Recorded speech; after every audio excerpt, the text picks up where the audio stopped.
नमस्कार प्रिय दर्शकों, हाजिर हूं मैं दीपावली पूजन से संबंधित कुछ विशेष जानकारी, पूजन का मुहूर्त लेकर के कौन सा श्रेष्ठ समय है, मुहूर्त है, वो आज आपको बताने वाला हूं। भगवान गणेश, महालक्ष्मी और महामाया मां काली की पौराणिक अथवा तांत्रिक विधि से साधना और उपासना का परम पुनीत पर्व ये दीपावली। प्रिय दर्शकों, दीपावली पूजन के बारे में यदि धर्मशास्त्रीय नियम की माने तो वो कहता है कि ये पूजन मुख्यतः प्रदोष काल का ही है और प्रदोष काल में ही होना चाहिए। प्रदोष काल से तात्पर्य जहां दिन और रात्रि का संयोग हो रहा हो। दिन भगवान विष्णु का स्वरूप और रात्रि मां लक्ष्मी का स्वरूप, और इन दोनों का जहां संयोग हो रहा हो उसी संयोग काल का नाम है प्रदोष काल। प्रिय दर्शकों, दीपावली पूजन का देखा जाए तो मुख्य समय यही है, यही प्रदोष काल। और असल में देखें तो यह प्रदोष काल आमतौर पर वृषभ लग्न में हर वर्ष हमें प्राप्त होता है। यही वो समय है जिसमें व्यापारी वर्ग को, गृहस्थाश्रमी को अपना घर का जो पूजन इत्यादि है वो करना चाहिए। एक और मुहूर्त मिलता है, वो मध्य रात्रि का होता है, सिंह लग्न का। प्रिय दर्शकों, मां लक्ष्मी को चंचला कहा गया है, फलतः उनकी पूजा शास्त्र कहता है कि ऐसे काल में करनी चाहिए जो स्थिर हो। तो वृषभ और देखा जाए तो उधर सिंह, यही दोनों स्थिर लग्न है। लेकिन वो जो मध्य रात्रि का समय होता है, अब कई बार परिस्थितियां नहीं बैठ पाती हैं तो व्यापारी वर्ग इत्यादि तो कम से कम मध्य रात्रि में करते ही हैं, लेकिन मूल रूप से प्रदोष काल का जो समय है वही गृहस्थाश्रमियों के लिए है। प्रिय दर्शकों, जो महानिशीथ काल का समय होता है वो मैं आपको पूर्व में बता चुका हूं, रात्रि में 11 बजे के बाद का, वो मूल रूप से तंत्र साधना के लिए अत्यंत श्रेष्ठ माना गया है। प्रिय दर्शकों, देखा जाए तो दीपावली की इस रात्रि को हर तरह से श्रेष्ठ माना गया है। आप इस रात्रि का चाहे जैसे भी उपयोग करें, ये कोई आम रात्रि नहीं है। शाबर मंत्र की सिद्धि के लिए, यंत्र निर्माण के लिए ये रात्रि सर्वश्रेष्ठ मानी गई है। देखिए, जरूरी नहीं है कि यंत्र निर्माण का आप बहुत जानकार व्यक्ति हों, लेकिन याद रखिए कि ये वो रात्रि है जिस समय अगर बैठ करके यंत्र का निर्माण भर कर दिया जाए तो वो उस यंत्र निर्माण करने भर मात्र से यंत्र सिद्ध हो जाता है। प्रिय दर्शकों, विगत 5 वर्षों से मैं दीपावली की रात्रि में सिद्ध करने के लिए अनेक प्रयोग मैंने आपको बताए हैं।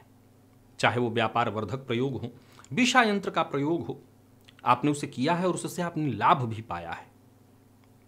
सबसे पहले तो मैं आपको लक्ष्मी पूजन का मुहूर्त बता देना चाहता हूं। आप इस मुहूर्त को कहीं कागज पर नोट कर लीजिए। जैसा मैंने कहा कि प्रदोष काल का जो समय होता है वो सर्वश्रेष्ठ समय होता है गृहस्थाश्रमियों को, और आप व्यापारी हैं तो भी आपको भी चाहिए कि इसी प्रदोष काल में आप मां लक्ष्मी की आराधना करिए। ये वृषभ लग्न में प्राप्त होता है सायंकाल 5:20 से, नोट कर लीजिए, और रात्रि 7:16 तक।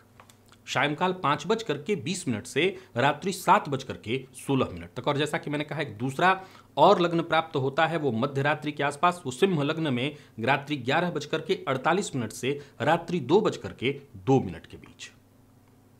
तो ये सिंह लग्न वाला ये भी स्थिर लग्न है और इसमें भी आप मां लक्ष्मी की पूजा करते हैं। एक दूसरा मैं समय बताया करता हूं निशीथ काल का।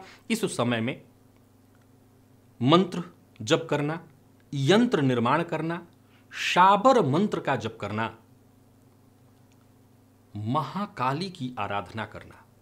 याद रखिए, मैं पूर्व में भी इस विषय पर कई बार अपना मत रख चुका हूं। भगवान श्री राम वन गमन का समय पूर्ण करके इस समय पधारे और अयोध्या को दुल्हन की भांति सजाया गया। मैं हमेशा कहा करता हूं कि ये वो रात्रि है जो अंधकार की रात्रि है, अमावस्या की रात्रि, और मां लक्ष्मी प्रकाश की देवी हैं। वो जहां आ जाती हैं, जहां पहुंच जाती हैं, वहां अंधकार नहीं रह जाता, वहां प्रकाश हो जाता है चहुंओर। और इस मामले में मैं सदैव एक ही उदाहरण दिया करता हूं कि बंगाल की पद्धति को जरा देखिए ध्यान से। बंगाल की पद्धति में जब शरद पूर्णिमा की रात्रि होती है तो वहां पर कोजागरी कुबेर की पूजा वहां पर की जाती है, कोजागर पूजा जिसको बोलते हैं। और दीपावली की रात्रि को वहां पर काली की आराधना की जाती है। और असल में देखा जाए तो ये अंधकारमयी रात्रि है और ये काली की आराधना के लिए ही सर्वश्रेष्ठ रात्रि है। इसीलिए इस रात्रि में जितनी भी साधनाएं हो, देखिए इसका ये मतलब कतई मेरी बात से मत निकालिएगा कि मैं लोक व्यवहार का खंडन कर रहा हूं ना। यद्यपि शुद्धम लोक विरुद्धम ना करणीयम ना चरणीयम। लोक विरुद्ध जाकर के अगर शुद्ध भी हो तो वो ना करो, तो लोक विरुद्ध में नहीं जा रहा हूं। जैसे आपके यहां दीपावली पूजन होता आया है, आप उसी तरह से दीपावली करिए, उत्सव मनाइए, सब कुछ करिए। लेकिन मूल रूप से ये साधना की रात्रि है, आराधना की रात्रि है। ये वो रात्रि है जो आपके जीवन में बहुत बड़ा परिवर्तन लाने वाली है। रात्रि 11:15 से रात्रि 12:07 के बीच ये जो मुहूर्त काल है, इसी को निशीथ काल कहते हैं। निशीथ काल का समय है।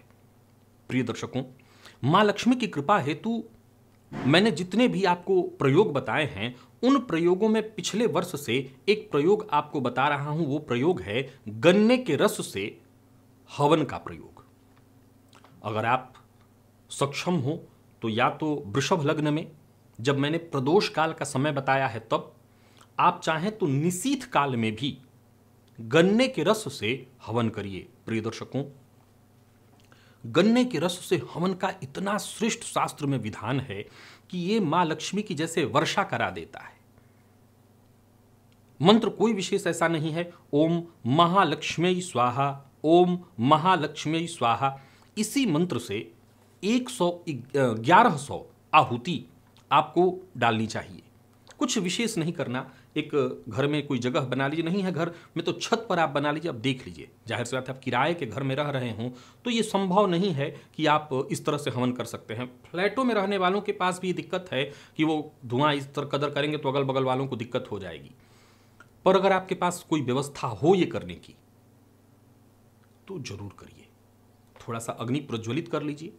याद रखिएगा कि जब अग्नि में जल पड़ेगा तो सीधी सी बात है अग्नि उससे शांत हो जाएंगी। लेकिन अगर अग्नि धधक रही हो और तब उसमें ये गन्ने का रस डाला जाए तो विश्वास मानिए अग्नि और तेज होगी। गन्ने के रस से हवन करिए। अभी बीते दिनों मैंने आपको एक जनमांक चक्र वाला यंत्र भी बताया था, वो आप जरूर करिएगा। ऐसा नहीं है कि ये मैं कह रहा हूं करने के लिए तो वो आपको छोड़ देना है। वो तो सबको करना है। उसमें लगता क्या है, वो तो बस समय थोड़ा सा निकाल करके आपको जनमांक चक्र खींचने में आपको कौन सा समय लगने वाला है। मेरे दर्शक है तो आपको जनमांक चक्र खींचना तो आपके बाएं हाथ का काम है। भोजपत्र पर खींचिए, ह्रीम लिखिए और रख दीजिए, बस इतना ही करना है पूजा करके।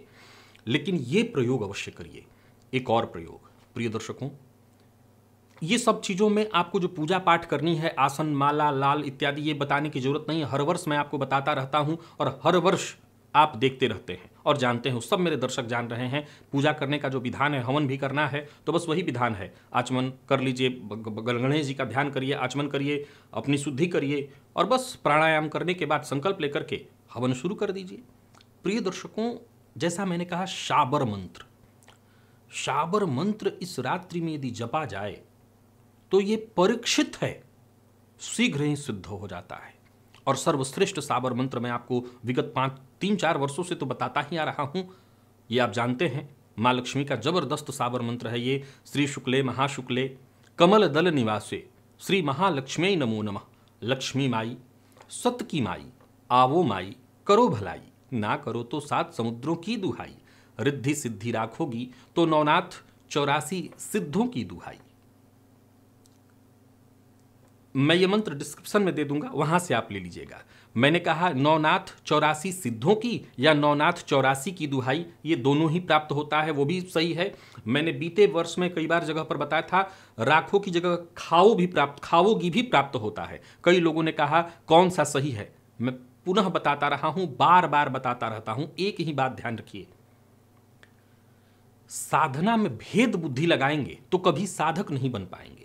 साधना में भेद बुद्धि नहीं होती है। साधना में बस वो होता है कि आपको विश्वास है। अगर आप मुझे सुन रहे हैं और विश्वास है तो बस मैंने जैसे आज कहा कि राखोगी ही, आप कर लीजिए, कोई बात नहीं। अगर आपका मन खावोगी में भ्रमित हो रहा है, आप राखोगी कह लीजिए, जपिए। इस मंत्र का जप जितना कर सकते हो। अब एक सवाल और उठता है, शास्त्री जी मैं बहुत कष्ट में हूं, धन को लेकर के बहुत तकलीफ में हूं। बच्चों को पूजा पाठ करने के बाद खा पी ले, वो खेल कूद ले, जो करना है कर लें। पति पत्नी दोनों आसन जमा करके पूजन घर में बैठ जाइए। हवन कर सकते हो तो हवन कर लीजिए। और ये जो शावर मंत्र आपको मैंने बताया, इस मंत्र को जपिए। कितना, कोई संकल्प लेने की जरूरत नहीं है। वैसे तो जप करना चाहिए संकल्प लेकर के ही, बस आप दाना सामने रख लीजिए। माला गिनना जानते हैं तो माला पर जपिए, और नहीं तो बैठ करके कम से कम रात्रि में 2.5-3 घंटे। सिंह लग्न का जो समय मैंने बताया, उस समय तक, सिंह लग्न का जो समय है रात्रि 2:02 तक, यानी आप लोग हो सके तो 10 बजे से शुरू कर लीजिए, 10:30 बजे से, और 10:30 बजे से शुरू करके 2 बजे तक जितना जप सकते हो पति पत्नी घी का दिया जला करके मां से प्रार्थना करिए कि बस आओ माई करो भलाई। मैं जब पहले बार भी ये मंत्र बताया था तो मैंने यही कहा था कि बचपन में जब मुझे पिताजी ने इस मंत्र को बताया तो जैसे दिमाग में दिन भर में ही आओ माई करो भलाई, आओ माई करो भलाई। तो आप वो जपिए, वो हृदय से निकालिए, वो उद्गार हृदय से निकलेगा तभी जाकर के चोट होगी, नहीं तो कुछ नहीं होगा। वो उद्गार हृदय से निकालिए और बैठ करके पति पत्नी दोनों और माई से प्रार्थना करिए, आओ माई करो भलाई। जपिए, इस मंत्र को जपिए। शाबर मंत्र है, इतना जबरदस्त इसका प्रभाव है कि दूसरा कुछ कहा नहीं जा सकता। तो आपको धन की समस्या है तब तो उसके इतने उपाय हैं। अब हाँ, मैं हमेशा कहा करता हूं, मेहनत आप करके देखिए, आपका बीता वर्ष कैसा गया और आने वाला वर्ष कैसा होने वाला है, इसकी जिम्मेदारी मेरी, गारंटी मैं लेता हूं। श्रद्धा और साधना आपकी, मुझे भरोसा है इन मंत्रों पर, साधनाओं पर। मैं जानता हूं कि किया जाए तो सद्य लाभ होता है। तो करिएगा अवश्य। आज के लिए बस इतना ही, इजाजत दीजिए, पुनः मुलाकात होगी। तब तक के लिए नमस्कार।